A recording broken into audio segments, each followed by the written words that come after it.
everyone, and welcome back to Sell More Academy, the mastermind for more sales. My name is Ben McGary, and for the last 2 decades, I've spent nearly every day trying to figure out how to sell more stuff.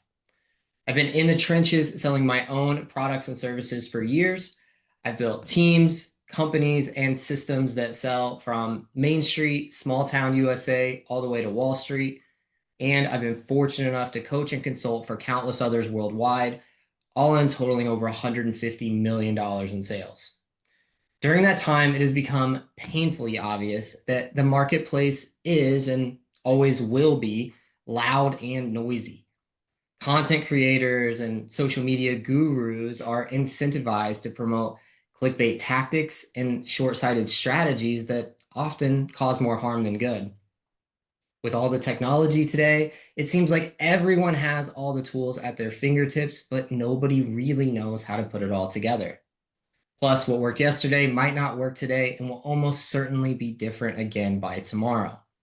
And that's precisely why I started Sell More Academy, to build a community and a set of resources to help you stay ahead of the curve, to help cut through the noise and make sense of the next best step. At Sell More Academy, we focus on what we consider to be the 5 pillars of modern business success: AI, branding, marketing, sales, and systems. And we bring this to you through a powerful combination of a vibrant mastermind community where you can connect with and learn from fellow high achievers and experts in the field, live masterclasses just like this one, where we dive deep into the strategies and tactics of each pillar, covering one per day, a curated collection of resources, including free tools that we're building to help you sell more effectively, and access to our Sell More directory, connecting you with the pre-vetted providers and solutions that you'll need when it's time to either outsource or just find the right tool for the job. Our goal here is to provide you with everything that you need to not only stay informed and competitive, but to sell a lot more stuff. And that brings us to today's masterclass, where we're diving into sales, and specifically, we're talking about pipeline creation, nurturing, and offer packaging. I'm excited to welcome our guest, Jessica Allen, the founder of 90 Days to Slay. Jessica is not the cookie cutter script robot kind of sales consultant you may be used to. Her whole angle is helping small business and service-based owners package offers that make sense for their audience, tighten their marketing and sales combo, and build customer journeys that lift margin, close rates, pipeline, and retention. In her own words, your pipeline doesn't need more hustle, it needs human touch. And that matches the way that she shows up everywhere else too. She was a keynote speaker for the 2025 ATSI annual conference. She was the youngest operations manager in the healthcare company she previously worked at by 25, and later sold into brands like General Mills through creative prospecting and creating a stronger buyer experience. She's also built Connect Over Coffee, a networking community built around real connection, with one rule that really says everything about her: no pitch slapping allowed. So if you ever felt like your sales process is getting results, but it's costing your personality, today's class is for you. Today, we're going to talk about how to create that pipeline, how to nurture your leads, and package your offers in a way that helps you sell more without selling your soul.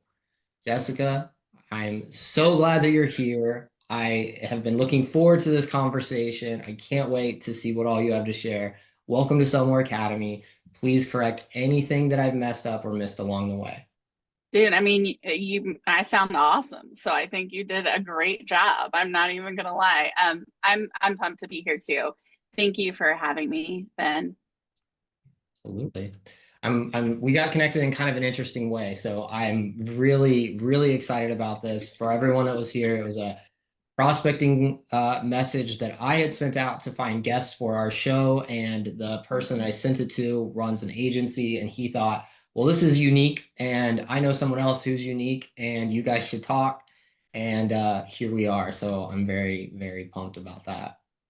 Same. I mean, I think that experiences bring people together, and that's really the whole entire story, right? Like that experience created a moment, had an emotional reaction, and here we are.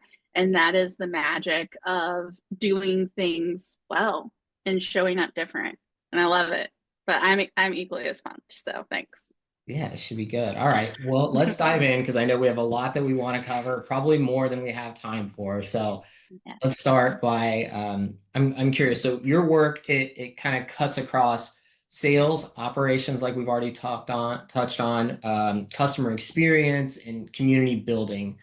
So what is it that kind of shaped the way that you think about pipeline creation, nurturing, and offer packaging? Well, I started my career really in operations, like people management. I'm the oldest of eight, so genetically, naturally, birth order, the boss of things, right? And systems are important, and I love patterns. I think I'm definitely a little bit on a spectrum somewhere. I'm like pattern recognition, like very creative. And so I love the operational structure of a really solid process. Like it gives me joy. I love documentation. I know I'm disgusting. It's disgusting. You should see my CRM because I actually do really document notes. And it's for a couple reasons. One, I love documentation, but two, I want the progression of relationships to be as natural and cohesive as possible. And that operational foundation is where I started my career. I started as a director of operations, organizing business from a P&L perspective only. I didn't have control over the vision of the business. I didn't have control over what we sold or offered, but I did have control over what labor I put into each stage of my business, each account, right? And that was the only tool in my toolbox. And over the years, I managed a lot of businesses. And one thing that is true is that people in business create patterns. It doesn't matter if you're in HVAC sales or if you're in IT, people have patterns of existing. Customers have patterns of expectation. And once you can kind of start unlocking that, you tap into a nurturing process, a relationship process, and a steady state process that's amazing and profitable.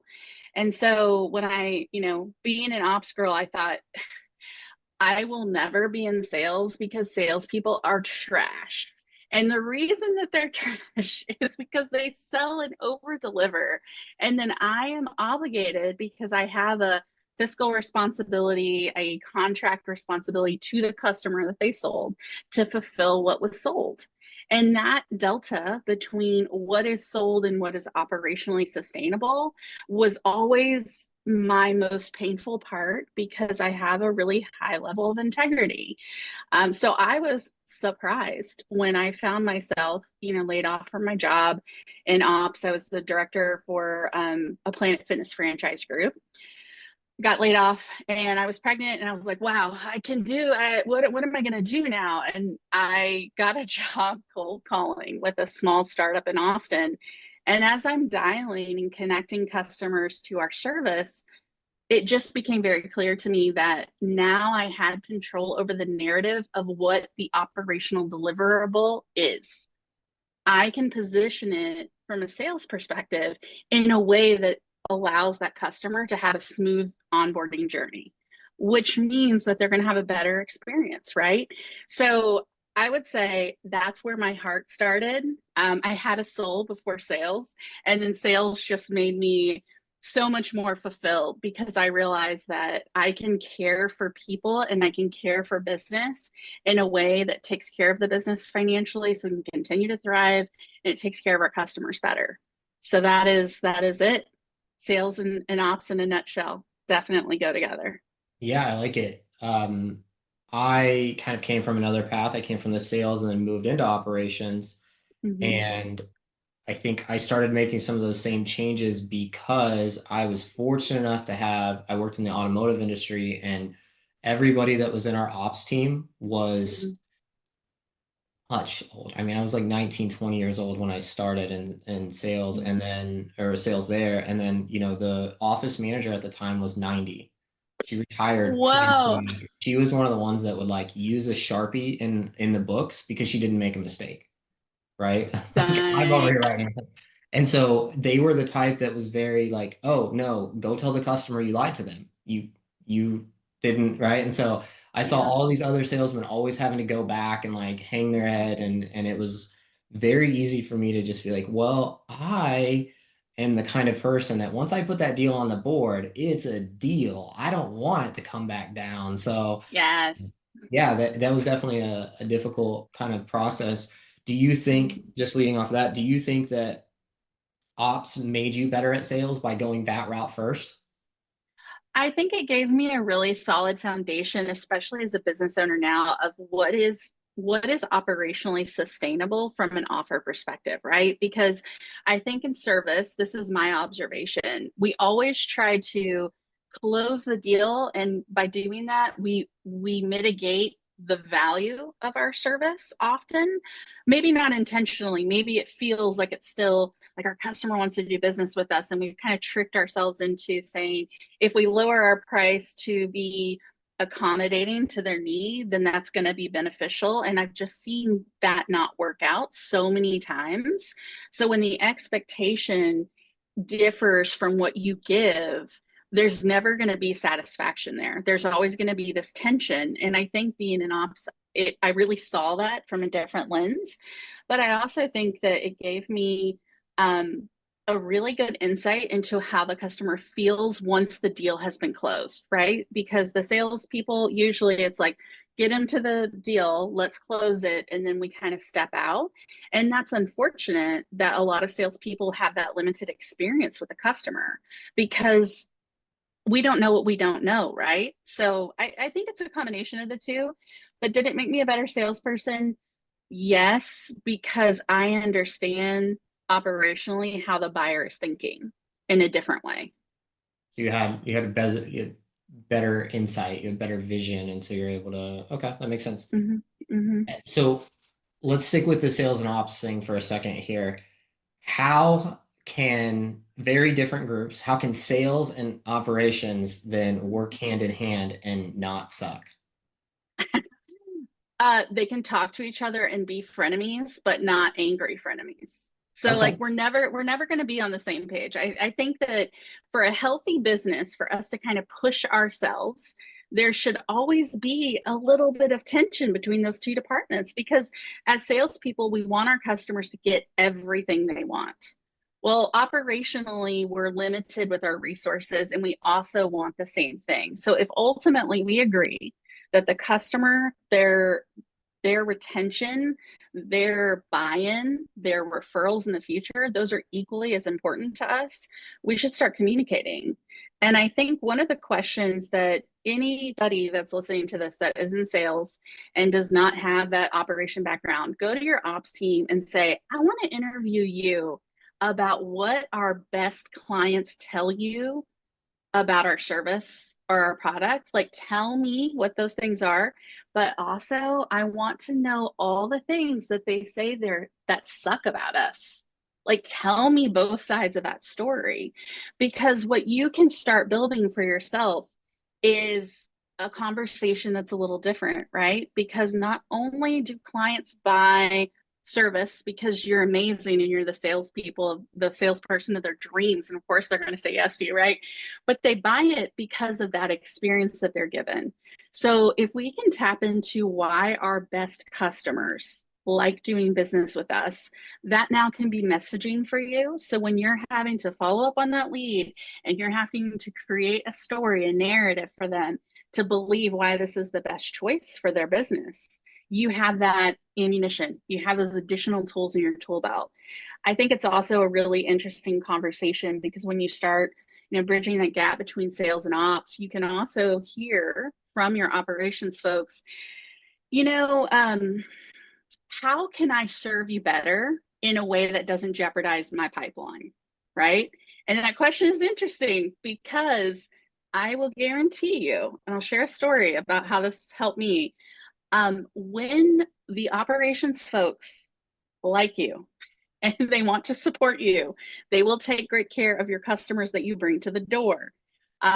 years ago when I was in healthcare, our entire success financially, month to month, our production, everything relied on our tech stack working. And our tool that we used was built in house. So the IT department was the break or make group of folks that literally held the keys to my monthly and annual bonuses because I could do the work. But if it didn't show up through our system, then it wasn't counted. And so I started doing something really easy for the team because, I don't know if you know IT guys, they're kind of grumpy. They don't like salespeople. They don't like operations people. They don't like anybody that submits a ticket. Okay. But I would send them cake pops from a baker that was local to the office because our corporate headquarters was in Alpharetta. So I'd send them these little cake pops every month and it would change up. They look like little keyboard keys. It would say, thank you, you're the best, most badass IT support, whatever. So when I would submit a ticket, guess whose tickets were at the top of the queue always? I'm going to say her name started with an A and was Alan. It was amazing. And it had a huge impact on my customer onboarding experience, all the things that I needed their service to really help my customer journey be better. And it also benefited me financially because guess what? My downtime was significantly less than a lot of my peers. So it was a win-win, but it was simple. It was just that little bit of attention that they needed. It was a conversation. I'd talk to the director of IT, like those little things. Make it authentic. Don't be gross and, fake, but really like be curious because your audience and your customer base is also internal. You don't get to sell anything if you don't have anything to sell. We Yeah. gotta make sure it's going right. But that would be my recommendation. Okay. Like So it's cake pops. really it's really buy cake pops. It's the salesperson's it's really it's I don't know if it's necessarily the salesperson's responsibility, but it's your responsibility as a salesperson Mm-hmm. to do just as much discovery with your team as it is with the prospects that you're dealing with. Is that kind of on the same right page? Yeah, I think discovery is important because what you don't know will have a negative impact on something somewhere in your sales cycle. Yeah. And it may be like that sales guy who put a deal up on the board, but he didn't know that 2017 GMC whatever wasn't actually available with that trim, or you know what I mean, like Right. just these little things. It will probably lead to more success, and the more champions that you have, the healthier your relationships and your pipeline will be, right? Like that's a worthwhile transaction. But discovery is important. Hear what your team thinks, hear what people say. But the other question that I would ask is, what is our worst customer and why? Because people think that our best customers are our loudest customers. They are not. Those are probably the customers that you sold at a discount. They're terrible for our business. They don't do anything of value once we onboard them. And if you know that going in and you know why, you're probably going to have some red flags that go up in your sales cycle that you may not have seen before. Save Yeah. yourself some follow up. That's so true. We actually just went through this at one of my companies where we were looking at who do we want more of? Mm-hmm. And the default was, well, let's go look at our longest lasting customers. And as we kind of went through that, yes, they've been paying, and yeah, most of them don't put in any support tickets or anything. So it's nice, right? Mm-hmm. But they do not promote us. They don't talk about us, right? We're a tiny little footnote. We don't even, we're no part of their success in any way. If anything, we're some secret that they don't tell anyone about. And so while, yes, we need them and not everybody's going to be a cheerleader, it made Mm-hmm. sense for us to really kind of evaluate that, and it put them closer to the bottom of the pile. It put them closer to our worst customer once we had kind of a different rubric to grade off of. And so, yeah, I agree with that completely. You got to know what, and most of the time, salespeople don't know, right? They Mm-hmm. just know up until a certain point, and then, and depending on the type of organization, they may not be responsible for follow up or retention or any of that stuff. And so, yeah, I love that. Find out what the worst is, find out what the best is, and then find out how you make your team's life better, which is essentially what salespeople are doing anyway, right? We're trying to figure out how to make people's lives better. Well, Some of us are. Some people are out there just trying to pay the mortgage, and that's on them. So, okay, so let me ask you a little bit about the Mhm. service-based side, because as you know, I'm big in the service space. So, Mhm. what is, or one of, or maybe one that stands out, big idea that you want every service-based business owner to understand when it comes to the pipeline nurturing and offer packaging if they actually want to be able to sell more? Your service that you're selling is not always the reason your customers buy. And that is your superpower, because if you unlock the answer to what they're actually buying, you unlock margin. And I'll share with you a story. I think you and I talked about this, but I'm going to tell this everybody this story. So I worked for an IT company, MSP, highly saturated. Everybody has to use the same words, because if you don't use the same words to describe your business, your customer has no idea what you offer, right? So you sound like a lot of different competitors. You look like a lot of different competitors, which I feel is the case for service in general, right? Like you're in the saturated market, the noise is the same, the messaging is the same. Your brand colors may even be the same. Right. Green, blue, all of that, right? So how do you stand out? Well, I started my interview process. I asked our operations team, what is the magical thing that you think that we do that our customers are telling you that we do that's so different than other providers they've been with? And it was all about our onboarding and the project management team, like how they onboarded people, the depth that they went into when they were doing their discovery and onboarding. That was a very unique experience to our company. We were really fortunate to have a project manager who was a total baller. This guy was like amazing at his job, and he really deeply cared. But that was the magic. So it was behind the curtain, it was behind the offer, it was not even technical service, right? But he made that process, the operational process that he built, made our product so different. So I wasn't selling IT services. I was actually selling the onboarding experience. And so I pitched to our CEO. I said, I'm gonna sell our onboarding experience for $10,000. And I'm gonna brand it, I'm gonna name it, and we're gonna do the same thing operationally that we always do, but we're going to create an intentional moment in the customer journey. I'm gonna have a meeting with them. We're gonna pitch it this way. Like it's going to be our funnel into steady state. It's going to be our funnel into close. It Everybody told me it was so stupid because the market didn't charge for onboarding. The market charged 1 month of MRR for your first month. That's how they that's how they covered their onboarding cost. Everybody did it. And I'm like, I don't care what everybody does because our customers are not doing what everybody does. So within a few months, we were selling an onboarding 30-day discovery where they had an IT company in-house. In fact, it was so beautiful. I love this. They would have to ask their IT company for the information that we needed, and they would give it to us, right? It was like the super stealth experience, but it was answering all the questions. It was getting the correct decision makers involved in this very intentional process. It was leaving a mark of our service. It was helping us stand out differently. And it had an over 99% close rate onto MSP services after that. It was a game changer. But operationally, we didn't change our process. We had to put some agendas together. We had, a few more meetings that were scheduled intentionally with some different players, but it did not disrupt our operational process. In fact, it helped it because we had a better idea if they were a good customer for us.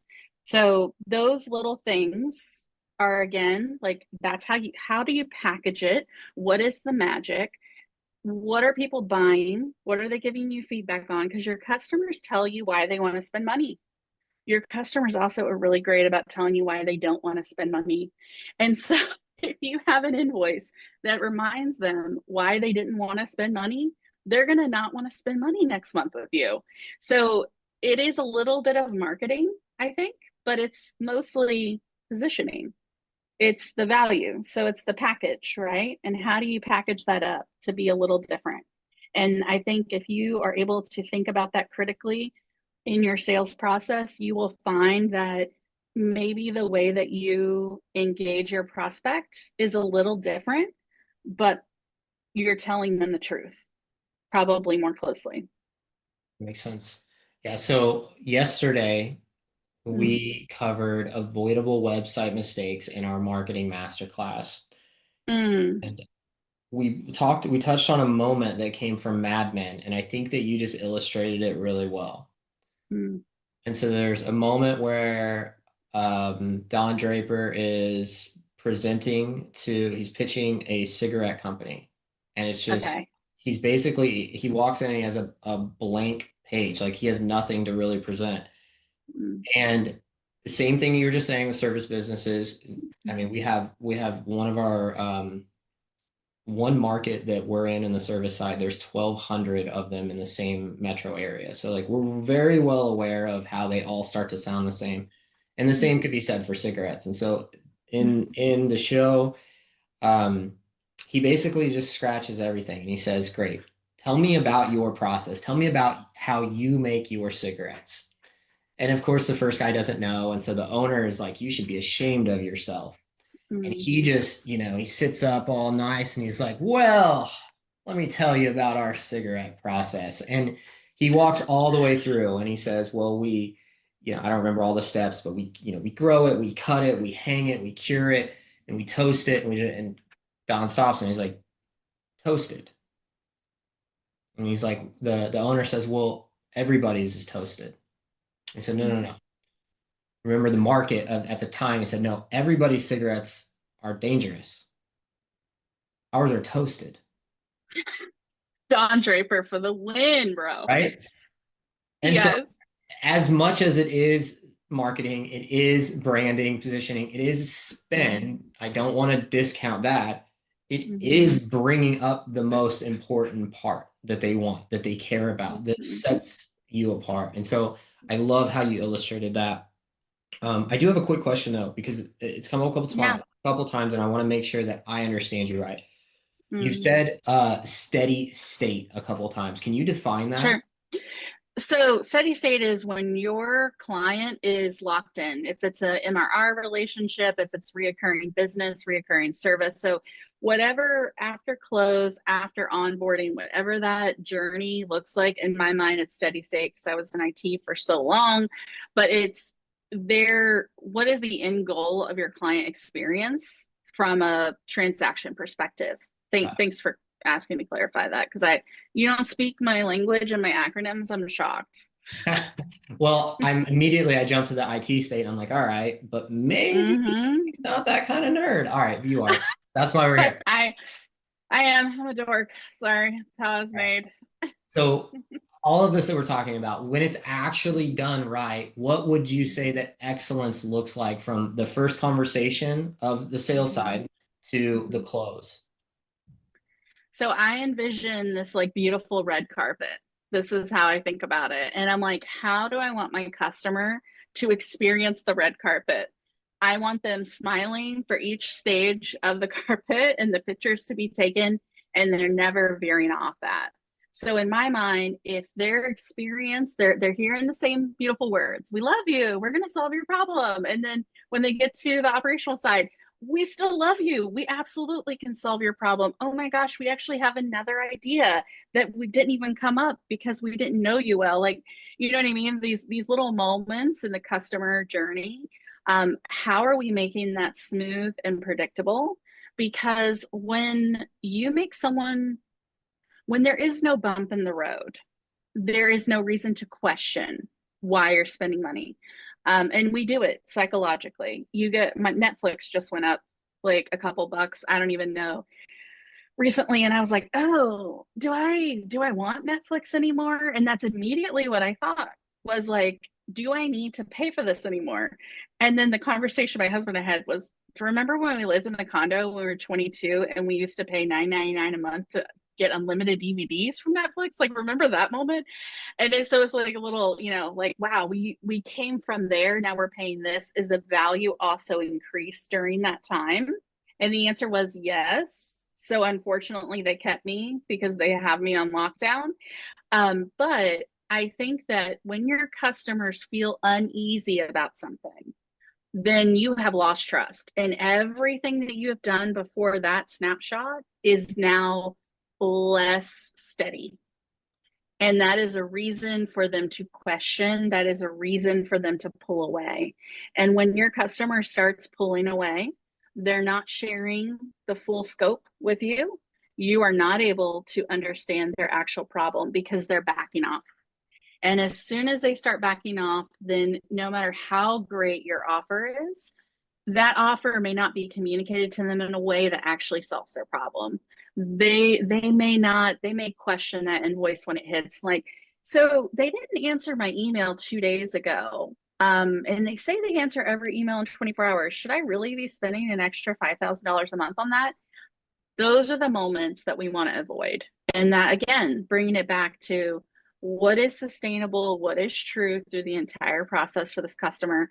Because if they stay longer, they most likely will also hopefully bring more clients to you. There's more referrals. The benefits from a sales perspective are so much, and you need to tap into that. So again, if you want to go talk to ops, say, which one of our clients has been with us for longer than 6 or 8 months that's in my territory? If you don't, own everything, call them, check in, send them something in the mail, make sure that they know who you are, because you're the front end of the next deal, that they have a friend in a similar situation. And that's how you continue to grow your pipeline, by that intentionality on the front end. I like that. I like the red carpet metaphor. That's fantastic. It was making me realize, like, if Mm-hmm. you think of it a bit like an award show, the Mm-hmm. show is their show that they're being invited to, that your operations team, your fulfillment, whatever Mm-hmm. that looks like, is going to handle. Mm-hmm. And everything that comes before the red carpet is your branding and marketing that gets them to the door in the first place. But there has to be somebody to take them from faceless corporation to your family and part of what we're doing now, and we're here to Mm-hmm. support you. So I really Yeah. love that. There was something else that you said along the way that resonates so deeply with what we do here. Mm-hmm. I know we talked about this ahead of time, but I really want to bring it up because you've talked about making sure that we are doing discovery with our team, understanding what fulfillment looks like, understanding that buyer's journey. And each Mm-hmm. time that you've done so, you've talked about either, what is true or what is truth. And we make a pretty bold statement here to say that trust kills sales. And I believe that is why most people dislike salespeople, is because they ask them Mm-hmm. to believe them or trust them. Yeah, yeah, we'll take care of it, right? Instead of showing truth or operating on the truth. And so I Mm-hmm. love that you said that. It doesn't surprise me that you've had success. If I were gonna guess, you might have been slow to see success and then had much more success than other people around you, right? I think I'm in it for the long game. I have an enormous amount of patience, and I am not scared of being creative enough to have a reason to reach out to someone for 6 months straight. I'm not afraid of that. That challenge is really intimidating to a lot of people. And one of the things that comes up when I'm coaching folks or talking to business owners, like, well, I don't want to bother them. Well, you're gonna 100% bother someone if you send them the same. Can I cuss on this? Is that Just cool? I was just checking okay. in. Yeah, go ahead. Yeah. um, the shitty, predictable scripts. Just circling back. I just want to know how things are going. Like, those things are so boring. I don't want to hear them. I don't want to say them. When I find myself, because I was a corporate girl for a really long time, and you had to speak the corporate language, and I think you and I kind of talked about this, like, really young in business. So I had to sound like an old person. And now I'm an old person. I'm like, I don't give a shit. I'm gonna sound cool and I'm gonna have a good time. I mean, my company is named 90 Days to Slay. Like, what? But I think that I I give myself a challenge every week. I'm gonna have a theme of my follow-up this week. And it's gonna be fun. So last week, I had this little I made a ring around the rosy, pocket full of posy, like happiness, if you don't do business, sadness, like that kind of, that script, right? And I had a voicemail that I left for people.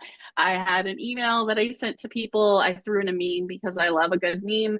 And I kept that that theme. So every week I have a theme so I can get excited about from a creativity standpoint. But basically everything, as you know, if you read anybody's cringe LinkedIn post, can be tied to B2B sales. And so you can I had a baby the literally, other day, and it made me think about my corp. Yeah, yeah, I oh got. my God, it's so cringe. But honestly, what people aren't articulating correctly, I think, per my very humble opinion, that is correct. Um, you're articulating that life and people and patterns have patterns, or people are going to people. Yeah, It's the foundation of why marketing works. I joke around and say marketing works on me because I like when someone guides me into something. I am so thankful I've never joined a cult for that reason because I feel like, I don't know, it's a fascinating concept to me because I'm like, we humans want that. We want someone to kind of guide us. We want someone to give us the instruction manual. That's what we want. It's a it's it's a serious thing. You can use it for good, you can use it for evil. And if you're in sales, please do not use it for evil because you make everybody else's life suck. But I think that the tenacity to be creative for a very long time and to just keep showing up, it does take longer to build that pipeline. You're not getting those bottom of the barrel, low hanging fruit that everybody talks about because you know what low hanging fruit does? It gets bad fast. Okay, so those low hanging fruits that we are so shiny, you know, salespeople know the shiny, it's attractive. It's not always the best investment of your time. It's high activity, high stakes, quick win, quick lose, but then you're missing out on the future potential because chances are, if you've been in sales selling service, you're probably selling it to the same person in different organizations. So if you did not nurture that relationship well, if you did not treat them like a human and you treated them like a piece of meat that was going to be a commission check for you, they will know that. They will remember. People are petty. I mean, they can be very petty, and business is not just business sometimes to some people. And so I would say if you treated them well and they're like, oh my gosh, Jessica gave me the best experience ever. What are you selling now? How, well, you know, that's the question they'll ask you, not like, oh, block on yeah, LinkedIn, right? So the tenacity to continue to be creative enough to give them a reason to accept your inbound is a skill that takes a lot of practice, but it also, you just can't give up. You can't give up after 30 days. I'm sad for pipelines of the future because we tend to make 1,000 dials, blow through leads, treat them badly, burn bridges.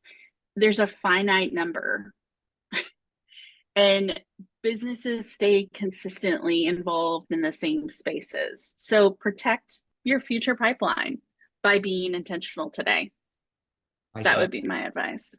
We bring that up a lot about, and I think this does take some foresight that a lot of salespeople just don't have until they see some levels of success. But you'll need a deal next month as bad as you need one today, but they may be a better customer next month. And that's Mhm. just really hard for, I think, new people to grasp, or maybe not just new people. It's just when we're down, right? Like I've Mhm. had periods where I've been selling and thought I was the best in the world, and then hit a lull, and all of a sudden, oh no, I don't know if I can make rent over the next month, And so I think we go Mhm. through these waves at different times, but yeah, Yeah. I absolutely love what you're saying. So leading off of Mhm. that, what do you think that the biggest loss you see in service-based business is for the sales cycle? Like, where are they missing the boat? Um, I think a lot of times we're missing the boat in the follow-up, the quality follow-up. I think that, and I know it sounds so cheesy and like everybody says it, but again, just going back, I see it. Today, I was on phones today doing sales for a client. I literally got 3 rejections, like people that I've been talking to that they're like, yeah, I think we're going to talk about it. Let me ask this person. They were doing their little internal, back and forth thing. Email came in. Hey, Jess, it's just not the time. I'm not going to be able to budge leadership. Literally 30 minutes later. Hey, Jess, I'm so glad that you did all the things you did. I see the value. Leadership is going to struggle, and like it's an enterprise thing, so there's a lot of players. 3 of these just back to back, and what I know about these 3 things is that I can still continue to nurture those relationships and create a champion from that person because we have not burned our relationship through this experience, but they're apologetic. Like I don't know. So now it's an invitation to be creative together to figure out how to get this over, right? But it has some of those conversations I have been managing through a weekly follow-up, a silly email, an Encyclopedia Brown is on the case email from a couple weeks, whatever that is, for 6 months. And it's okay because then I pick up the phone and they're like, oh, you know what? Actually, this isn't the person you talk to. You talk to so and so. I talked to a brand new guy, set the appointment. He's talking to our client in 2 days. Huge. Like you got to just keep showing up. I think the second, and this is big too, because I see a lot about it, the gatekeeper. Okay, friends, in service, the gatekeeper is the office mother hen. They know all the tea. They literally are plugged into everybody's motivations, agenda, especially if you're selling into small businesses. Okay. Or if you're selling, to B2C, it could be the significant other to this person that you're trying to sell to. Same, gatekeeper status. Those people are not to be dismissed. Do not dismiss them because it's stupid. And there's so many reasons, but one of them is that you dismiss that person, you're like every other salesperson, and they will never open that gate for you because they do not have any reason to trust you. And I know we hate this word trust, right? But you're just the same as every single other person that blows up their phone 40 times a day. There is no identifying human experience that they have with you, and you have lost the deal. I had a conversation today with someone who called me because I have been talking to the gatekeeper at the office, and she and I have this great relationship going on. I talked to her for a couple of weeks, and she's like, you know what, Jessica, I am going to have Amanda call you because I see that we need your service. And I know that we probably don't need it significantly because they're very efficient. So this is a service that didn't necessarily was a huge pain point. But she's like, I'm going to go to Amanda's office. I'm going to give her your phone number on a Post-it note. I'm going to tell her to call you. So Amanda called me today and she's like, hey, Loretta, she's so sweet, but like, probably you don't need to call her. She's not the decision maker. I was like, totally understand. She's the only extension that works on y'all's database, but also she's a sweetheart and I'm grateful for her because she's super kind to your customers. And that was my conversation. That was the gatekeeper. She opened the door and I got the conversation. I got the yes or no from my DM, but it would have never happened without that sweet lady taking my call. And so I think it's really important to give the gatekeeper humanity. Now, sometimes there's going to be real meanies out there, and you're going to have to get around them because there's some meanies out there that are not, there is nothing to make them soft. Yeah, that's their job. That is their job, and they take it super seriously. But usually we can warm them up. And if it's a long sales cycle, I would say that's a good investment of your time. I like that. I like the mother hen thing. That's a great metaphor there. I mean, I feel like a lot of them, especially really aggressive ones, are definitely female. So that's just like my personal experience making thousands of dials. Yeah. But I think they're the caregiver of everyone. They're the receiver of the packages. They're the distributor. Like their role in the office is that they have an enormous visibility. And they know if John is at a baseball game with his kids or if he's at lunch. Yeah. And that data is critical to you being able to conversate and add value and continue to have a reason to reach out. So I guess really watch The Office and focus on all Pam does, right? That's the game. I mean, I feel like it's a winning game. I have won multiple deals because the boss lady, who's not the president of the company, she's the lady who holds the front desk position. She tells the president, "You're going to take a call from this girl." And it has happened more times than I can count. And I love it too because I'm like, well, so, and this is my email. Miss Susie said your package got delivered Saturday. Yeah. So, and those emails get open every time because they're like, you don't want to piss her off either internally. Yeah. So like Yeah. it just I think it's definite, and don't go in it like my intention is to manipulate you into compliance so you're going to introduce, but like their person, they've got stuff going on. They get a lot of mean people who call them. Don't be a mean person who calls them. Yeah. No, that's a good point. Okay, I've got two more questions for you, and then I'll Okay. let you go because I know we're running a little Okay. late. First one Sorry. is, what is your favorite customer story and why? Um, okay. So it's a good sad story. There was a man that I was selling desks, like stand sit desks, and this is pre-COVID. Everybody was buying and they were really kind of new technology at the time, so everyone was amazed. So we were selling a crap ton of desks. And I would get a lot of inbound calls. And these are just, people who have a home office or an office and they're calling and they're buying it themselves. Sometimes they had companies. It was just really, who knows? So I'm talking to this guy. He buys a $10,000 desk. This is an enormously expensive desk for his home office. Okay. So, man has some cash to spend. And I'm like, people who have a lot of money to lay down on stuff, I'm kind of interested in what they do because I'm like, what's your trick? I want to be like that when I grow up, right? So I'm just talking to him, and it turns out he owns a few businesses. He's in the insurance industry, so he has a lot of reps. He has a lot of office locations. So in my mind, I'm like, wow, opportunity for additional sales in the way. Like, yes, I need to continue to nurture this relationship, right? Well, he gets his desk, his $10,000 desk, and it is missing the motor for his stance at desk. He calls me and he's like, "Hey Jess, I've been waiting for this desk. I can't use it." And he's really upset, obviously. Okay. I'm go to the warehouse, figuring out what we can do, right? Like I'm going over I'm going over a little bit because I really want to earn this guy's business in the future. I have our team like pack it up. I convinced them to overnight it to him because they're like, well, we usually only ship this on Wednesdays. I'm like, no, no, no, we need to do this. And I sent him a cookie in there, like in this package. I went to Tiff's Treats, which is a local little treat shop, and I sent him a cookie and I was like, sorry for the headache, this sucks, but we're gonna try to make it right. The relationship that I built with him, even post that, like we connected on LinkedIn. We talked for months afterwards. He ended up selling his business and things changed.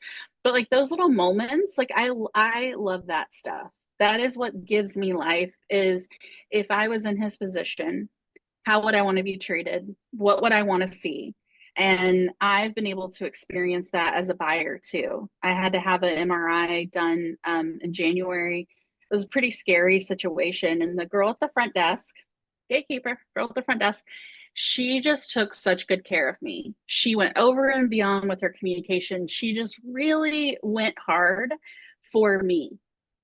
She called my insurance company. She went above and beyond. And it just changed the way that I engaged with her business at a entire company perspective. I, as the customer, every time I talk to a doctor here in Austin, I'm like, hey, if your radiology reports aren't getting sent back to you timely, call this group because they do a really good job getting you the same day. Because the other major competitor in Austin delays their documentation significantly because there's no real competition. So I have recommended them. I sent her boss's boss emails. Like it's a two-way relationship. So I love it when someone sells to me the way I want to buy. And that's the way that I sell to people. Like that. Okay. So final question, because we have covered a ton here. And so Yes. obviously I encourage everybody to watch this back and take as many notes as possible. But if you were going to give anyone who watches this one single task or one directive that they should take after watching this masterclass to help them take this information and sell more, what would that one thing be? Think about the superstar moments that your customers deserve in your sales process.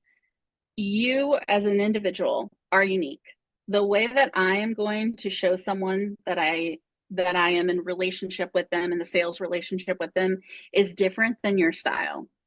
I would 100% mail someone an envelope with glitter in it. You probably would not do that, right? Like I didn't like them, different. maybe. Like I if mean, I was yeah, mad at them, if they didn't I buy. would do it because I love them. So that's, Yeah. but like we have superhuman skills that give our audience an experience that's unique to you. You as an individual, you as Ben, me as Jessica, we're going to show up differently, and people are going to like us or they're not for different reasons. And I told this to my 9-year-old son today or yesterday. He didn't participate in the conversation during science at class, and the teacher marked him like, didn't participate. And I said, Byron, he has ADHD, so the kid sucks at taking tests. I was like, babe, your superpower is being able to tell people what is in your brain verbally. You're super smart, but you don't write it down. You communicate it. Communicate it, bro. That's how you shine. So whatever is shiny about you, figure out ways to implement that into your sales and prospecting process, because people will notice that authenticity and they will appreciate it. And even if it's not their brand, they're going to appreciate that you had the tenacity to just be a little different, which is you.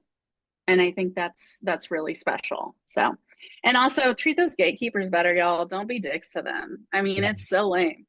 They're Nope. just traumatized.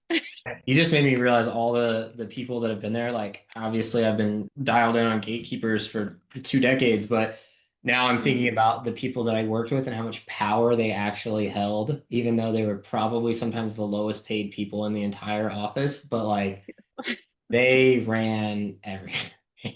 They're the So bosses of cool. everything. I send them a coffee mug that says like queen of everything, or like, the person who gets all the shit done, Yeah, because literally that is who they are. And if that's their persona, play into it. yeah, Because you'd be like, if you get everything done, what's the favorite type of XYZ that so and so likes that he would take a meeting with me? oh yeah, Dude, it's worth the ask, because like I said, they spill the tea, man, they will tell me all the stuff. I mean, yeah. I've heard some things. I'm sure you have too, but I love it because I'm like, okay, I see this. Yeah, in the retail space, man, it was so critical because, a lot of Mm, people still, well, when I was in anyway, maybe a little fewer now, but everybody still went to a car lot to look at cars. And so if they didn't have an appointment, it was basically whoever the receptionist decided to page up. So they better like you. And so it was one of those things where, if you didn't piss them off, you might get 3 or 4 ups that day, but you might not see one for 3 or 4 days if you didn't include them last time you went out for lunch. It's just like the littlest things could have yeah. such a huge ripple effect. And so it is interesting Mhm. to like know that internally, but then not to really focus that same level of attention externally. I'm so glad you brought I, that up. I mean, I I am a Christian, and I think that our job is to like treat people well. We're all living a chaotic day. Your day was crappy yesterday. Mine was crappy Saturday. I don't know. Like, we're all going through stuff. And the most human interaction someone can have with a company could be the salesperson, because we are the ones suffering the brunt of the abuse. We are the gatekeeper for the business. Yeah. We are the gatekeeper for the business. That is who we are too. We know all the tea, we got all the things, but we also get the brunt of just bad attitudes. And so a sales guy told me years ago, he's like, well, I've been in sales, I don't have a soul anymore. And I think, that's funny. And yeah, I get it, because rejection is, it's not great. It makes me like those days where you're low, you're like, do I suck at sales? Like, is that is that what's happening here? Right. But it is absolutely not about you. But I know we all think it's about us all the time because we're amazing salespeople, and why wouldn't we think that? But like, it's this like we're doing something. Relationships are not about the today transactions, they're about the legacy that you build. How do you build a legacy that when people talk about you when you're not in the room isn't nasty? And that's what I'm trying to do. Well, I think you've done a wonderful job of explaining that to us. I'm so appreciative. I Yeah, I want to go back to Aubrey who connected us and just be like, hey, thanks again, just for the good. fact that we got to have this conversation. I think the Yes. stuff that we're covering, Mm. well, I think we've already shown that both today and our last conversation, we could talk about this stuff all day. So what I'll do Agreed. is I will wrap this up. I'll let you get back to work, get back to the phones or Yeah. whatever you have on your agenda for the day. Yeah. I do really, really appreciate you taking the time out. I've got about a page and a Mm. half of notes that I took down if you saw me looking down. So I couldn't wait. I Yes. didn't want to have to watch it back. I just wanted to write them down now. So thank Awesome. you for that as well. Of And course. for Thank you. anybody that is watching, if you have questions, comments, concerns, if you Mhm. want to push back on anything that I said or Jessica said, feel free to do so in the comments below the video. If you're part of our mastermind community already, please bring this conversation in there. We'll help to get your pipeline full, get your positioning, make sure that you're nurturing properly, and even talk about your offer packaging using the guidelines that Jessica has talked about today.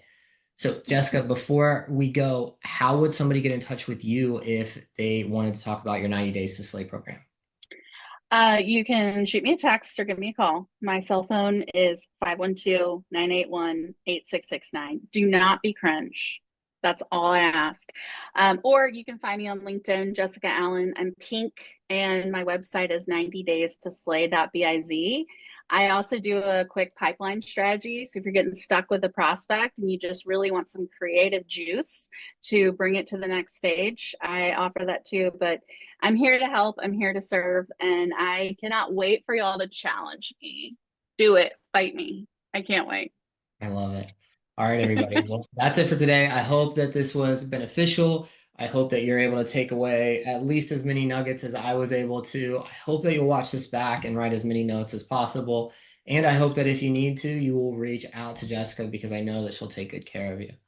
That's it for today. I hope everyone has a wonderful day, and I hope this helps you to sell more.